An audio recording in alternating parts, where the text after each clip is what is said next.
Hello, gorgeous. This week's mask. I hope you can read that. Let me read it to you. Peter Thomas Roth, Pumpkin Enzyme Mask. Apply to clean skin, gently massage with wet fingertips. Leave on for 3 to 7 minutes, 1 or 2 times a week. And what does it say about this? 3-in-1 intensive skin resurfacer mask. Exfoliates with pumpkin enzymes. Pardon me. Peels with alpha hydroxy acid. Polishes with aluminum oxide. That sounds like something that should be on a car finish or something. Reveals smoother, younger, radiant, and revitalized skin. Well, so I did apply it in small circles with damp fingers, and it does have little grains in it, so it should probably exfoliate pretty well. It will be around about, oh, by the way, welcome to new subscribers. If you're unfamiliar with this particular Sunday afternoon delight, Cheryl, Coyote, and I, hold that thought, I need to get something to drink, excuse me.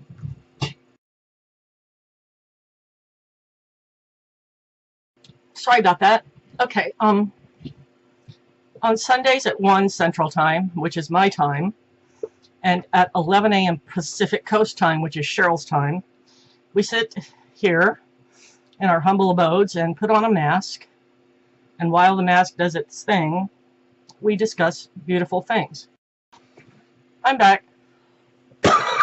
Sorry, my Allegra is really doing its thing today.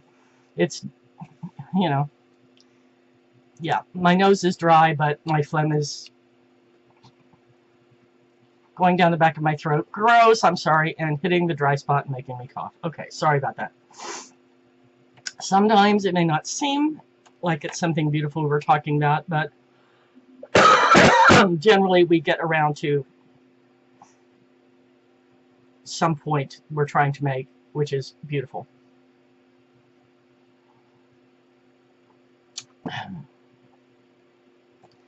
Among my favorite YouTube channels is a channel called Simon and Martina.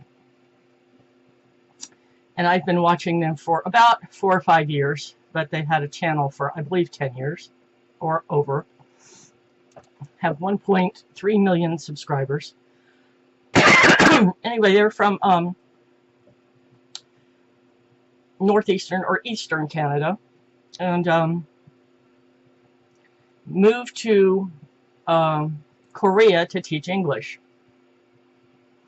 And Simon started making videos for his family back home to show them what it was like living in Korea.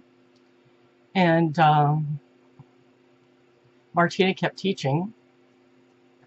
But after a while, Simon was able to quit teaching because they were making some money off their YouTube channel because other people were watching it. Then eventually, Martina was able to quit teaching. And they came, I mean, their channel kept growing and growing. They talked a lot about K-pop, which is Korean pop music. To those of you old broads like me who didn't know what that was. And, oh, Martina did music, makeup videos, a little bit of everything, but mainly about living in Korea. Anyway, over a year ago, I think it's approaching 2 years, year and a half, they moved from Korea to Japan. And they do make their livings off their YouTube channel. They also do a podcast. They also have a gift shop. And they have a couple other channels. One is dedicated to Simon's gaming and so on. But anyway, sorry y'all about this throat. My point today is something they didn't talk about much at all until recently, and still they don't talk about very often, is that Martina has an incurable illness called EDS, which is short for Ehlers-Danlos syndrome, which is an illness of the collagen, I guess, is the best way to put it. Basically what happens is that, I made some notes here.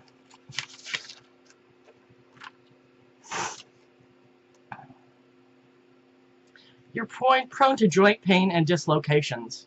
So she'll sometimes be awakened in the middle of the night from having dislocated her shoulder, which she has to put it back. I mean, the symptoms are such a thing as, yeah, overly flexible joints, joint pain, dislocation, stretchy skin, fragile skin that doesn't heal well, like if you get stitches, they'll often leave a gaping scar. There is no cure. There's medication, there's physical therapy, but there are variations of this disease, and some people shouldn't be having physical therapy. Possibly the best thing you can do is walk in a pool. Martina employs the use of braces on her arms, sometimes ice packs, so on and so forth. As you can imagine, being in constant pain can lead to depression. And in her teens, Martina apparently at one point did attempt to commit suicide. Her attempt was unsuccessful. And the aftermath, she was thinking, why on earth would I kill myself if I haven't done everything I wanted to do? I've never dyed my hair pink. I've never gotten a tattoo. I've never done any of those things that I'd really like. And that sort of was a turning point for her. She, and here's where I want to say that this is a beautiful thing, because her techniques for overcoming depression and dealing with chronic pain can be applied to many of us. I know that many of you watching have chronic pain from other illnesses, be it fibromyalgia or whatever, and I know some of you suffer from depression. And I know some of you are grieving and are looking for ways to give yourself a little push along the road to overcome these problems. And I think that what Martina does might be useful to you. It has to do with small steps. I mean, you might just pick one, the first small step and do that for a week before you, challenge yourself to take the second step. But the first small step is to actually get out of bed. And I know that some days that may be hard.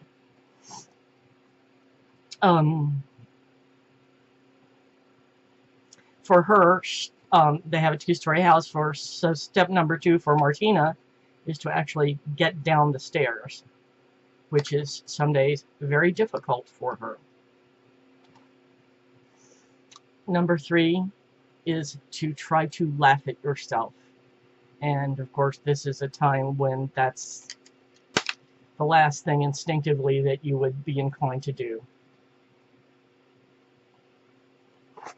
It's challenging reading my handwriting on a good day, but without my glasses.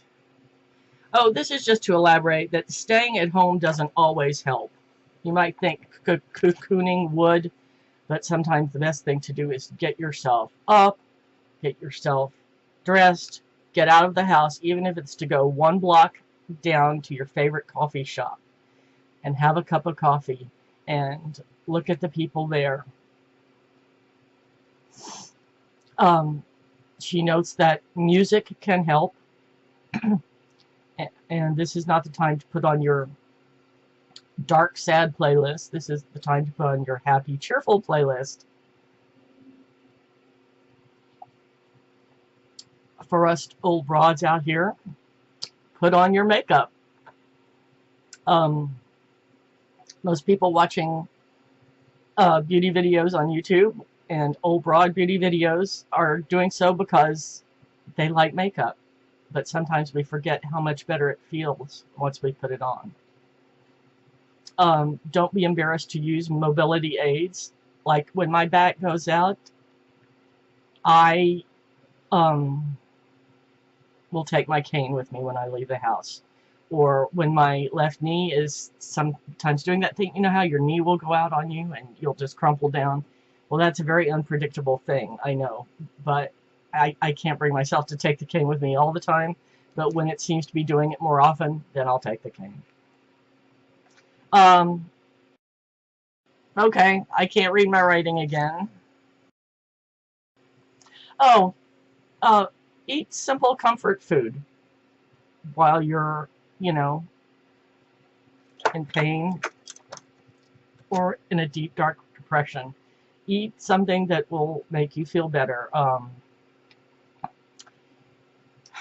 You know, a beef stew or chicken broth or tomato soup and a grilled cheese sandwich. None of those things I just named can I eat, but I have found vegan comfort foods. Like for me, my biggest vegan comfort food is my breakfast, which is a bowl of oatmeal with an ounce of walnuts and half a cup of blueberries. That really does it for me these days as far as comfort food is concerned. The other thing I wanted to mention in this same light is I started practicing these things some years ago before I even heard of Simon and Martina. And it was with a couple of years after my adoptive parents had died. And I don't want to say they were hoarders, but they had a lot of stuff. And Richard's grandmother had died, and she had a lot of stuff. And Richard's uncle had died, and he was responsible for that estate, and he was a hoarder. So we became hoarders because we felt that we owed it to these people to go through their things carefully and not just toss them. I know that's very sentimental. A lot of people would say, to hell with that, just toss them. We couldn't do it. We personally just couldn't do it. So we were, quite frankly, overwhelmed. And about that time, I discovered a lady on the web called FlyLady. This was before Facebook. This was before YouTube. But she did have a Facebook site, and I guess I read about her. I mean, an internet site. I guess I read about her and then went to her site. And basically, hers was a method for what I believe she called overstressed home executives. That is to say, working mothers who had dirty houses and dirty children and hoards because they had no time to throw things away, to try to get control of their homes. And so I started employing the FlyLady's techniques. And they bear some similarities to Martina's. For example, her first step number one, and I know it's going to sound silly, but step number one for her was to get everything out of your sink, even if you don't have time to wash the dishes. Get everything out of your sink, wash your sink, and shine your sink. Last thing at night. And when you wake up in the morning, you're waking up to a shiny sink. You're waking up to at least one clean thing in your house. And then the next thing, step number two, is to get up, get a shower, and get dressed all the way to lace up shoes. Not your house shoes, not your socks, not your bare feet, not a pair of loafers, but lace up shoes. The kind you would wear to work out. Because that gives you some motivation and balance and some feeling of light on your feet to just keep going. So I believe she has 31 steps, and ultimately she ends up teaching you how to clean your house basically in 5 or 10 minutes a day and to keep it that way. So I had started employing the FlyLady's techniques to get myself together. And it had a lot in common with Martina. I'm going to list Simon and Martina's channel below. I'm going to list the 5 or 6 videos that they have done on EDS and pain management and dealing with depression that comes along with chronic pain. What she calls, Martina calls it, is building a ladder, one step at a time. Get out of bed. Next step, get dressed. Next step, go downstairs. One step at a time, build that ladder. I will list the FlyLady's channel below. And one thing I wanted to say before I go wash my face is that one of my very best friends, his name is Mark, also has EDS, and I believe it is of the same type that Martina has. And for a long time, they didn't know what he had till he was, I believe, in his mid-40s, which was about the time I moved to Mississippi. And he started volunteering for what I believe is called the EDS Foundation. And I believe for the last couple of years has been a paid staff member. Not positive, but I think so. Anyway, I want to dedicate this video to my friend Mark, one of my very best friends in the world. If you watch this video, you know I love you with all my heart. And I'm proud of you for what you've done for others with EDS, instead of just sitting around feeling sorry for yourself. Now, I'm going to go wash this off, and I'll be right back, and we'll see how it went. Okay, hi, I'm back. So, I just looked in the large mirror, and this seems to have done everything it's supposed to do. The pores in through here are invisible, and the pores across here look smaller than normal, and I don't know if you can, I hope you can see, I don't know if you can see. Anyway, my skin feels plump and very, very soft. So anyway, I know this is a real favorite. I've heard about this a couple of years, people really liking it. I thought right after Thanksgiving, it may not be pumpkin spice, but it's pumpkin. And before Christmas, this was a nice one to try. And it did smell kind of like pumpkin. So that was cool. Anyway, so this, I call this one a winner. So anyway, back to the heart of the matter. As I said, I will list below Simon and Martina's channel, their videos, FlyLady's channel, her videos, about the first couple steps. I'll see if I can find a link for the EDS Foundation. And most important though, Cheryl. I'll list her channel and today's video. That's it for this week. Thanks for watching. Love y'all. Build a ladder. Bye.